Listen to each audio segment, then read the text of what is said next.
Every October, people all over the internet read Victorian literature. Events like this are wonderful for celebrating Victorian authors, but I started to wonder, what about Victorian readers? This is a mini-series. Today we're going to look at why books became so popular during the Victorian era. I am currently working on episodes 2 and 3, which books the Victorians considered classics, and if the Victorians read translated literature. So make sure you're subscribed for those episodes. The Victorian era began on the 20th of June 1837, at which time literacy rate for men was approximately 60%. For women, it was only 30%. When the era ended on the 22nd of January 1901, the literacy rate was 97.2% for men and 96.8% for women. There are a number of reasons for this rapid improvement in literacy. Education, unsurprisingly, was one of them. In 1833, the Factory Act was passed. This required all employers of people aged 13 years or under to provide half-time education. That's right, child labour was legal as long as you educated them. In 1850, the Foster Education Act was passed, meaning that children were required to have access to schools. However, at this stage, it wasn't free. In 1880, it became mandatory for both boys and girls to attend school, but 11 years later, in 1891, it was finally made free for them. When Britain entered the Victorian era, their literacy rate was similar to the modern-day country Afghanistan, who has seen their literacy rate fall with recent wars and the making of education illegal for women. When Britain exited, they had a literacy rate higher than Singapore, China, California, Texas, and Portugal. At the beginning of the Victorian era, more than half the population couldn't read. By the end of it, almost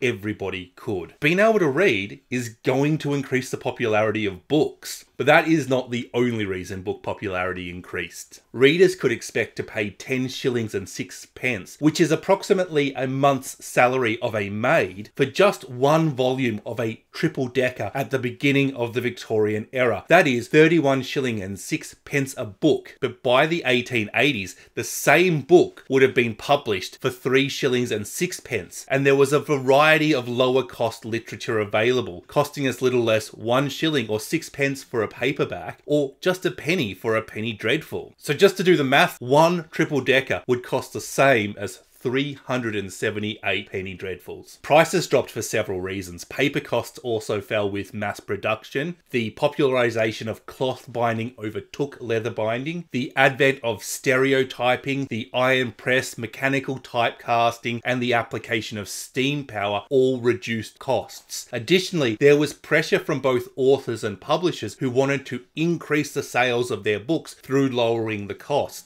More affordable prices were then complemented by rising wages from the 1870s until the end of the era. Literacy and affordability are the big reasons for the surge in reading, but there are a lot of other little reasons playing their part here too. The 1850 Public Library Act established public libraries across all of Britain, and the emergence of serialized fiction in newspapers and periodicals increased the availability of literature and meant that books were now commonly available to the middle and lower classes. The advent of electric lighting and the growing popularity of gas lighting extended the available hours to read, meaning readers could read more. Public readings were common before the Victorian era, but they became increasingly popular. Dickens, for example, was noted for his performance and abilities to act out his characters. This undoubtedly increased his popularity. Public readings didn't have to be performed by the authors, and it was just considered a popular form of entertainment at the time, helping to popularize several books with readers of the lower and middle classes. Railway libraries offered serialized fiction, and they became popular with the lower classes because they offered affordable, cheap books for just a penny. Penny dreadfuls may have been looked down upon and considered lowbrow at the time, but they were widely read, and they were responsible for the popularization of horror, crime, thriller, adventure, and the creation of true crime. Penny dreadfuls gained a reputation for being amoral and promoting juvenile delinquency, a claim that was not backed by the evidence. Nonetheless, publishers decided to start publishing penny delightfuls and penny popular novels as a response, with romance, detective, historical fiction, adventure, and children's literature being popular genres there. Costs of these cheap books were cut by printing on cheap paper using lower quality bindings, and sometimes even smaller font sizes were used to further reduce printing costs. Probably the most famous example of a penny dreadful is The String of Pearls, which is better known as Sweeney Todd. It was published in 1846 or 47, and it was estimated to have sold 40,000 copies a month, which is a similar amount to Vanity Fair, Wuthering Heights, Jane Eyre, and David Copperfield, which were all published a year or two either side of it. The String of Pearls was republished as a standalone book in 1850, and it has never been out of print since. I think for me, the thing that sums up the change in reading best about the Victorian era is that at the beginning of it, book ownership was simply limited to the upper classes, but by the end of it, disposable books were being made for people to enjoy on their train journey. I'd like to thank my wonderful Patreons. They have made this video series possible. If you'd like to support this channel, make videos like this, please consider joining us on Patreon, or remember, it's free to like this video. Please make sure you subscribe for the next 2 videos in this series. Bye bye.